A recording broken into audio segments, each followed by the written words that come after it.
The Adventure of the Retired Colourman. Sherlock Holmes was in a melancholy and philosophic mood that morning. His alert, practical nature was subject to such reactions. "Did you see him?" he asked. "You mean the old fellow who has just gone out?" "Precisely." "Yes, I met him at the door." "What did you think of him?"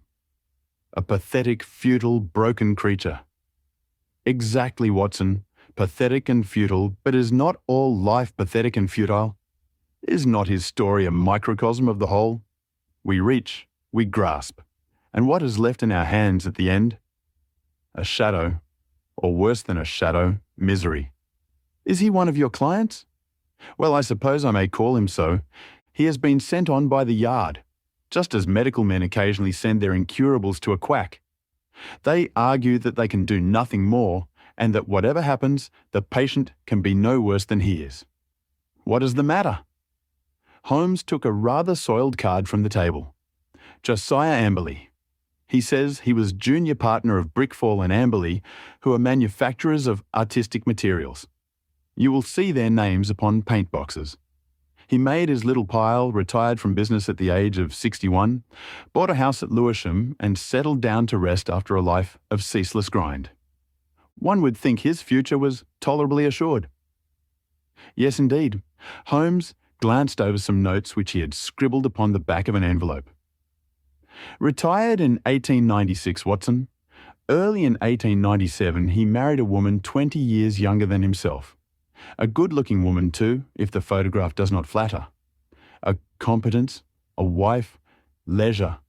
It seemed a straight road which lay before him. And yet within 2 years he is, as you have seen, as broken and miserable a creature as crawls beneath the sun. But what has happened? The old story, Watson. A treacherous friend and a fickle wife.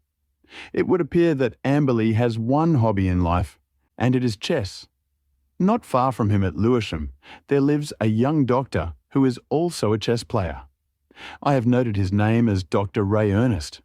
Ernest was frequently in the house, and an intimacy between him and Mrs. Amberley was a natural sequence, for you must admit that our unfortunate client has few outward graces, whatever his inner virtues may be. The couple went off together last week, destination untraced. What is more, the faithless spouse carried off the old man's deed box as her personal luggage with a good part of his life savings within. Can we find the lady? Can we save the money? A commonplace problem so far as it has developed, and yet a vital one for Josiah Amberley. What will you do about it? Well, the immediate question, my dear Watson, happens to be, what will you do? If you will be good enough to understudy me. You know that I am preoccupied with this case of the 2 Coptic patriarchs, which should come to the head today. I really have not time to go out to Lewisham, and yet evidence taken on the spot has a special value. The old fellow was quite insistent that I should go, but I explained my difficulty. He is prepared to meet a representative. By all means, I answered. I confess I don't see that I can be of much service, but I'm willing to do my best.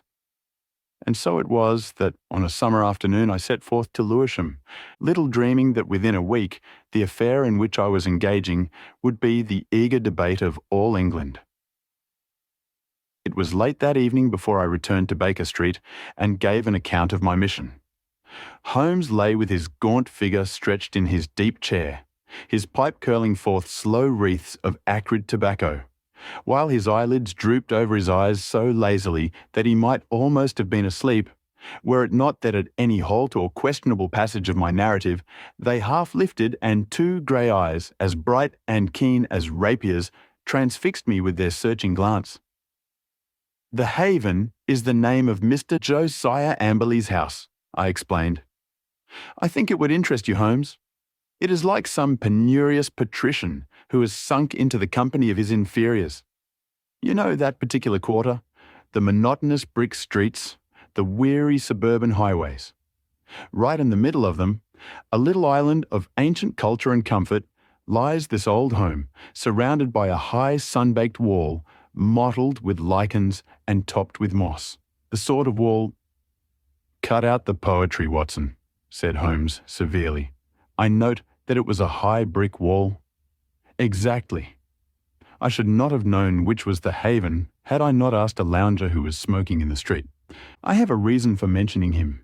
He was a tall, dark, heavily moustached, rather military-looking man. He nodded in answer to my inquiry and gave me a curiously questioning glance, which came back to my memory a little later. I had hardly entered the gateway before I saw Mr. Amberley coming down the drive. I only had a glimpse of him this morning, and he certainly gave me the impression of a strange creature. But when I saw him in full light, his appearance was even more abnormal. I have, of course, studied it, and yet I should be interested to have your impression, said Holmes. He seemed to me like a man who was literally bowed down by care. His back was curved as though he carried a heavy burden. Yet he was not the weakling that I had at first imagined, for his shoulders and chest have the framework of a giant, though his figure tapers away into a pair of spindled legs. Left shoe wrinkled, right one smooth. I did not observe that. No, you wouldn't. I spotted his artificial limb, but proceed. I was struck by the snaky locks of grizzled hair which curled from under his old straw hat, and his face, with its fierce, eager expression, and the deeply lined features. Very good, Watson. What did he say? He began pouring out the story of his grievances. We walked down the drive together, and of course, I took a good look round. I have never seen a worse-kept place. The garden was all running to seed, giving me an impression of wild neglect in which the plants had been allowed to find the way of nature, rather than of art. How any decent woman could have tolerated such a state of things, I don't know. The house, too, was slatternly to the last degree, but the poor man seemed himself to be aware of it and to be trying to remedy it, for a great pot of green paint stood in the centre of the hall, and he was carrying a thick brush in his left hand. He had been working on the woodwork. He took me into his dingy sanctum, and we had a long chat. Of course, he was disappointed that you had not come yourself. I hardly expected, he said, that so humble an individual as myself, especially after my heavy financial loss, could obtain the complete attention of so famous a man as Mr. Sherlock Holmes. I assured him that the financial question did not arise. No, of course, it is art for art's sake with him, said he, but even on the artistic side of crime, he might have found something here to study. And human nature, Dr. Watson, the black ingratitude of it all. When did I ever refuse one of her requests? Was ever a woman so pampered? And that young man, he might have been my own son. He had the run of my house, and yet see how they have treated me. Oh, Dr. Watson, it is a dreadful, dreadful world. That was the burden of his song for an hour or more. He had, it seems, no suspicion of an intrigue. They lived alone, save for a woman who comes in by the day and leaves every evening at 6. On that particular evening, old Amberley, wishing to give his wife a treat, had taken 2 upper-circle seats at the Haymarket Theatre. At the last moment she had complained of a headache and had refused to go. He had gone alone. There seemed to be no doubt about the fact, for he produced the unused ticket which he had taken for his wife. That is remarkable, most remarkable, said Holmes, whose interest in the case seemed to be rising. Pray continue, Watson. I find your narrative most arresting. Did you personally examine this ticket? You did not, perchance, take the number? It so happens that I did, I answered with some pride. It chanced to be my old school number, 31, and so is stuck in my head. Excellent, Watson. His seat, then, was either 30 or 32. Quite so, I answered with some mystification, and on B row. That is most satisfactory. What else did he tell you? He showed me his strong room, as he called it. It really is a strong room, like a bank, with iron door and shutter, burglar-proof as he claimed. However, the woman seems to have had a duplicate key, and between them they had carried off some £7,000 worth of cash and securities. Securities! How could they dispose of those? He said that he had given the police a list and that he hoped they would be unsaleable. He had got back from the theatre about midnight and found the place plundered, The door and window open, and the fugitive's gone. There was no letter or message, nor has he heard a word since. He at once gave the alarm to the police. Holmes brooded for some minutes. You say he was painting. What was he painting? Well, he was painting the passage, but he had already painted the door and woodwork of this room I spoke of. Does it not strike you as a strange occupation in the circumstances? One must do something to ease an aching heart. That was his own explanation. It was eccentric, no doubt, but he is clearly an eccentric man. He tore up one of his wife's photographs in my presence, tore it up furiously in a tempest of passion. I never wish to see her damned face again, he shrieked. Anything more, Watson? Yes, one thing which struck me more than anything else. I had driven to the Blackheath station and had caught my train there when, just as it was starting, I saw a man dart into the carriage next to my own. You know that I have a quick eye for faces, Holmes. It was undoubtedly the tall, dark man whom I had addressed in the street. I saw him once more at London Bridge, and then I lost him in the crowd. But I am convinced that he was following me. No doubt, said Holmes. A tall, dark, heavily moustached man, you say, with grey-tinted sunglasses? Holmes, you are a wizard. I did not say so, but he had grey-tinted sunglasses. And a Masonic tie-pin? Holmes. Quite simple, my dear Watson, but let us get down to what is practical. I must admit to you that the case, which seemed to me to be so absurdly simple as to be hardly worth my notice, is rapidly assuming a very different aspect. It is true that, though in your mission you have missed everything of importance, yet even those things which have obtruded themselves upon your notice give rise to serious thought. What have I missed? Don't be hurt, my dear fellow. You know that I am quite impersonal. No one else would have done better. Some possibly not so well. But clearly you have missed some vital points. What is the opinion of the neighbours about this man Amberley and his wife? That surely is of importance. What of Dr. Ernest? Was he the gay Lothario one would expect? With your natural advantages, Watson, every lady is your helper and accomplice. What about the girl at the post office, or the wife of the greengrocer? I can picture you whispering soft nothings with the young lady at the Blue Anchor and receiving hard somethings in exchange. All this you have left undone. It can still be done. It has been done. Thanks to the telephone and the help of the Yard, I can usually get my essentials without leaving this room. As a matter of fact, my information confirms the man's story. He has the local repute of being a miser as well as a harsh and exacting husband. That he had a large sum of money in that strong room of his is certain. So also is it that young Dr. Ernest, an unmarried man, played chess with Amberley and probably played the fool with his wife.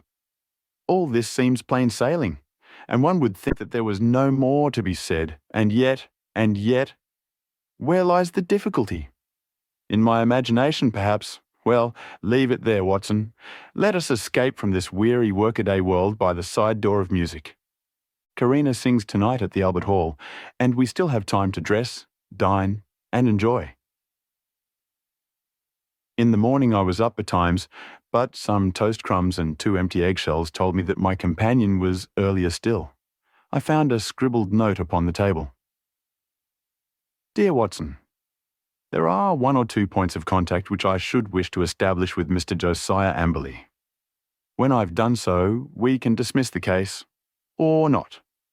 I would only ask you to be on hand about 3 o'clock, as I conceive it possible that I may want you.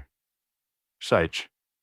I saw nothing of Holmes all day, but at the hour named he returned, grave, preoccupied, and aloof.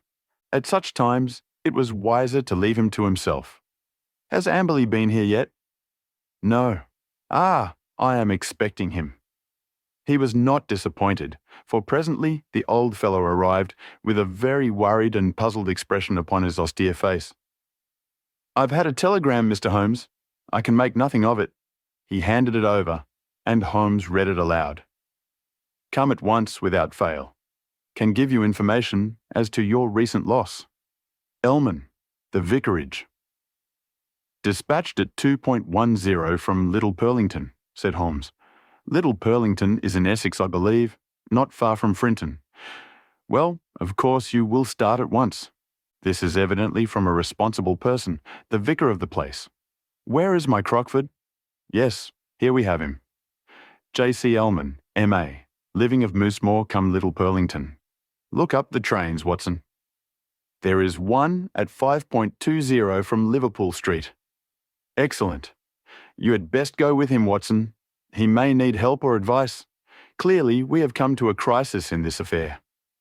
But our client seemed by no means eager to start.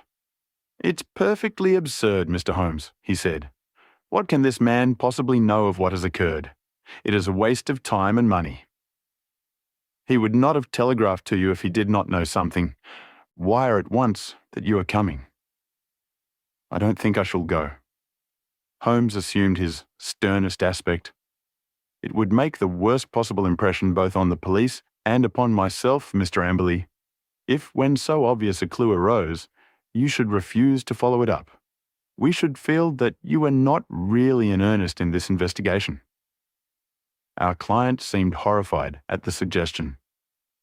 "Why, of course I shall go, if you look at it in that way," said he. "On the face of it, it seems absurd to suppose that this person knows anything, but if you think—" "I do think," said Holmes with emphasis, and so we were launched upon our journey. Holmes took me aside before we left the room and gave me one word of counsel, which showed that he considered the matter to be of importance. "Whatever you do, see that he really does go," said he. "Should he break away or return, get to the nearest telephone exchange and send the single word bolted. I will arrange here that it shall reach me wherever I am. Little Purlington is not an easy place to reach, for it is on a branch line. My remembrance of the journey is not a pleasant one, for the weather was hot, the train slow, and my companion sullen and silent, hardly talking at all, save to make an occasional sardonic remark as to the futility of our proceedings. When we at last reached the little station, it was a 2-mile drive before we came to the vicarage, where a big, solemn, rather pompous clergyman received us in his study. Our telegram lay before him. "Well, gentlemen," he asked, "what can I do for you?" "We came," I explained, "in answer to your wire." "My wire? I sent no wire." "I mean, the wire which you sent to Mr. Josiah Amberley about his wife and his money." "If this is a joke, sir, it is a very questionable one," said the vicar angrily. "I have never heard of the gentleman you name, and I have not sent a wire to anyone."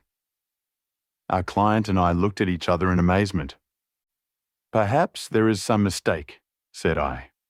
"Are there perhaps 2 vicarages? Here is the wire itself, signed Ellman, and dated from the vicarage." "There is only one vicarage, sir, and only one vicar, and this wire is a scandalous forgery, the origin of which shall certainly be investigated by the police. Meanwhile, I can see no possible object in prolonging this interview." So Mr. Amberley and I found ourselves on the roadside in what seemed to me to be the most primitive village in England. We made for the telegraph office, but it was already closed. There was a telephone, however, at the little railway arms, and by it I got into touch with Holmes, who shared in our amazement at the result of our journey. "Most singular," said the distant voice. "Most remarkable. I much fear, my dear Watson, that there is no return train tonight. I have unwittingly condemned you to the horrors of a country inn. However, there is always nature, Watson. Nature and Josiah Amberley. You can be in close commune with both." I heard his dry chuckle as he turned away. It was soon apparent to me that my companion's reputation as a miser was not undeserved. He had grumbled at the expense of the journey, had insisted upon travelling 3rd class, and was now clamorous in his objections to the hotel bill. Next morning, when we did at last arrive in London, it was hard to say which of us was in the worse humour. "You had best take Baker Street as we pass," said I. "Mr. Holmes may have some fresh instructions." "If they are not worth more than the last ones, they are not of much use," said Amberley with a malevolent scowl. Nonetheless, he kept me company.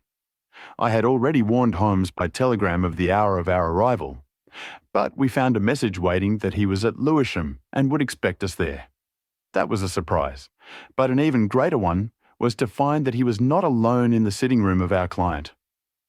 A stern-looking, impassive man sat beside him, a dark man with grey-tinted glasses and a large Masonic pin projecting from his tie. "This is my friend Mr. Barker," said Holmes. "He has been interesting himself also in your business, Mr. Josiah Amberley, though we have been working independently. But we both have the same question to ask you." Mr. Amberley sat down heavily. He sensed impending danger. I read it in his straining eyes and his twitching features. "What is the question, Mr. Holmes?" "Only this. What did you do with the bodies?" The man sprang to his feet with a hoarse scream. He clawed into the air with his bony hands. His mouth was open, and for the instant he looked like some horrible bird of prey. In a flash, we got a glimpse of the real Josiah Amberley, a misshapen demon with a soul as distorted as his body. As he fell back into his chair, he clapped his hand to his lips as if to stifle a cough. Holmes sprang at his throat like a tiger and twisted his face towards the ground. A white pellet fell from between his gasping lips. "No shortcuts, Josiah Amberley. Things must be done decently and in order. What about it, Barker?" "I have a cab at the door," said our taciturn companion. "It is only a few 100 yards to the station. We will go together. You can stay here, Watson. I shall be back within half an hour." The old Colourman had the strength of a lion in that great trunk of his, but he was helpless in the hands of the two experienced manhandlers. Wriggling and twisting, he was dragged to the waiting cab, and I was left to my solitary vigil in the ill-omened house. In less time than he had named, however, Holmes was back, in company with a smart young police inspector. "I've left Barker to look after the formalities," said Holmes. "You had not met Barker, Watson. He is my hated rival upon the Surrey shore. When you said a tall, dark man, it was not difficult for me to complete the picture. He has several good cases to his credit, has he not, Inspector?" "He has certainly interfered several times," the inspector answered with reserve. "His methods are irregular, no doubt, like my own. The irregulars are useful sometimes, you know. You, for example, with your compulsory warning about whatever he said being used against him, could never have bluffed this rascal into what is virtually a confession." "Perhaps not. But we get there all the same, Mr. Holmes. Don't imagine that we had not formed our own views of this case, and that we would not have laid our hands on our man. You will excuse us for feeling sore when you jump in with methods which we cannot use, and so rob us of the credit. There shall be no such robbery, Mackinnon. I assure you that I efface myself from now onward. And, as to Barker, he has done nothing save what I told him." The inspector seemed considerably relieved. "That is very handsome of you, Mr. Holmes. Praise or blame can matter little to you, but it is very different to us when the newspapers begin to ask questions." "Quite so. But they are pretty sure to ask questions anyhow, so it would be as well to have answers. What will you say, for example, when the intelligent and enterprising reporter asks you what the exact points were which aroused your suspicion, and finally gave you a certain conviction as to the real facts?" The inspector looked puzzled. "We don't seem to have got any real facts yet, Mr. Holmes. You say that the prisoner, in the presence of 3 witnesses, practically confessed by trying to commit suicide that he had murdered his wife and her lover. What other facts have you? Have you arranged for a search? There are 3 constables on their way. Then you will soon get the clearest fact of all. The bodies cannot be far away. Try the cellars and the garden. It should not take long to dig up the likely places. This house is older than the water pipes. There must be a disused well somewhere. Try your luck there." "But how did you know of it, and how was it done?" "I'll show you first how it was done, and then I will give the explanation which is due to you, and even more to my long-suffering friend here, who has been invaluable throughout. But first, I would give you an insight into this man's mentality. It is a very unusual one, so much so that I think his destination is more likely to be Broadmoor than the scaffold. He has, to a high degree, the sort of mind which one associates with the medieval Italian nature rather than with the modern Briton. He was a miserable miser who made his wife so wretched by his niggardly ways that she was a ready prey for any adventurer. Such a one came upon the scene in the person of this chess-playing doctor. Amberley excelled at chess. One mark, Watson, of a scheming mind. Like all misers, he was a jealous man, and his jealousy became a frantic mania. Rightly or wrongly, he suspected an intrigue. He determined to have his revenge, and he planned it with diabolical cleverness. Come here. Holmes led us along the passage with as much certainty as if he had lived in the house and halted at the open door of the strong room. "Pooh! What an awful smell of paint!" cried the inspector. "That was our first clue," said Holmes. "You can thank Dr. Watson's observation for that, though he failed to draw the inference. It set my foot upon the trail. Why should this man at such a time be filling his house with strong odours? Obviously, to cover some other smell which he wished to conceal, some guilty smell which would suggest suspicions. Then came the idea of a room, such as you see here with iron door and shutter, a hermetically sealed room. Put those two facts together, and whither do they lead? I could only determine that by examining the house myself. I was already certain that the case was serious, for I had examined the box office chart at the Haymarket Theatre, another of Dr. Watson's bullseyes, and ascertained that neither B30 nor 32 of the upper circle had been occupied that night. Therefore, Amberley had not been to the theatre, and his alibi fell to the ground. He made a bad slip when he allowed my astute friend to notice the number of the seat taken for his wife. The question now arose how I might be able to examine the house. I sent an agent to the most impossible village I could think of, and summoned my man to it at such an hour that he could not possibly get back. To prevent any miscarriage, Dr. Watson accompanied him. The good vicar's name I took, of course, out of my Crockford. Do I make it all clear to you? "It is masterly," said the inspector in an awed voice. There being no fear of interruption, I proceeded to burgle the house. Burglary has always been an alternative profession, had I cared to adopt it, and I have little doubt that I should have come to the front. Observe what I found. You see the gas pipe along the skirting here? Very good. It rises in the angle of the wall, and there is a tap here in the corner. The pipe runs out into the strong room, as you can see, and ends in that plaster rose in the centre of the ceiling, where it is concealed by the ornamentation. That end is wide open. At any moment, by turning the outside tap, the room could be flooded with gas. With door and shutter closed and the tap full on, I would not give 2 minutes of conscious sensation to anyone shut up in that little chamber. By what devilish device he decoyed them there, I do not know, but once inside the door, they were at his mercy. The inspector examined the pipe with interest. "One of our officers mentioned the smell of gas," said he, "but of course the window and door were open then, and the paint, or some of it, was already about. He had begun the work of painting the day before, according to his story. But what next, Mr. Holmes?" "Well, then came an incident which was rather unexpected to myself. I was slipping through the pantry window in the early dawn when I felt a hand inside my collar, and a voice said, 'Now, you rascal, what are you doing in there?' When I could twist my head round, I looked into the tinted spectacles of my friend and rival, Mr. Barker. It was a curious foregathering and set us both smiling. It seems that he had been engaged by Dr. Ray Ernest's family to make some investigations and had come to the same conclusion as to foul play. He had watched the house for some days and had spotted Dr. Watson as one of the obviously suspicious characters who had called there. He could hardly arrest Watson, but when he saw a man actually climbing out of the pantry window, there came a limit to his restraint. Of course, I told him how matters stood, and we continued the case together. Why him? Why not us'n? Because it was in my mind to put that little test which answered so admirably. I fear you would not have gone so far." The inspector smiled. "Well, maybe not.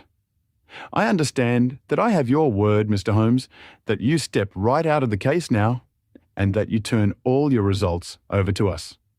"Certainly. That is always my custom." "Well, in the name of the force, I thank you. It seems a clear case, as you put it, and there can't be much difficulty over the bodies." "I'll show you a grim little bit of evidence," said Holmes, "and I am sure Amberley himself never observed it. You'll get results, Inspector, by always putting yourself in the other fellow's place and thinking what you would do yourself. It takes some imagination, but it pays. Now, we will suppose that you were shut up in this little room, had not 2 minutes to live, but wanted to get even with the fiend who was probably mocking at you from the other side of the door. What would you do? Write a message? Exactly. You would like to tell people how you died. No use writing on paper. That would be seen. If you wrote on the wall, someone might rest upon it. Now, look here. Just above the skirting is scribbled with a purple, indelible pencil. Oui. That's all. What do you make of that? Well, it's only a foot above the ground. The poor devil was on the floor dying when he wrote it. He lost his senses before he could finish. He was writing, "We were murdered." That's how I read it. If you find an indelible pencil on the body, we'll look out for it, you may be sure. But those securities? Clearly there was no robbery at all. And yet he did possess those bonds. We verified that. You may be sure he has them hidden in a safe place. When the whole elopement had passed into history, he would suddenly discover them and announce that the guilty couple had relented and sent back the plunder, or had dropped it on the way. You certainly seem to have met every difficulty, said the inspector. Of course, he was bound to call us in, but why he should have gone to you I can't understand. Pure swank, Holmes answered. He felt so clever and so sure of himself that he imagined no one could touch him. He could say to any suspicious neighbour, "Look at the steps I've taken. I have consulted not only the police, but even Sherlock Holmes." The inspector laughed. "We must forgive you your even, Mr. Holmes," said he. "It's as workmanlike a job as I can remember." A couple of days later, my friend tossed across to me a copy of the bi-weekly North Surrey Observer. Under a series of flaming headlines, which began with "The Haven Horror" and ended with "Brilliant Police Investigation," there was a packed column of print which gave the first consecutive account of the affair. The concluding paragraph is typical of the whole. It ran thus: "The remarkable acumen by which Inspector Mackinnon deduced from the smell of paint that some other smell, that of gas for example, might be concealed. The bold deduction that the strong room might also be the death chamber, and the subsequent inquiry which led to the discovery of the bodies in a disused well, cleverly concealed by a dog kennel, should live in the history of crime as a standing example of the intelligence of our professional detectives." Well, Mackinnon is a good fellow," said Holmes with a tolerant smile. "You can file it in our archives, Watson. Some day the true story may be told."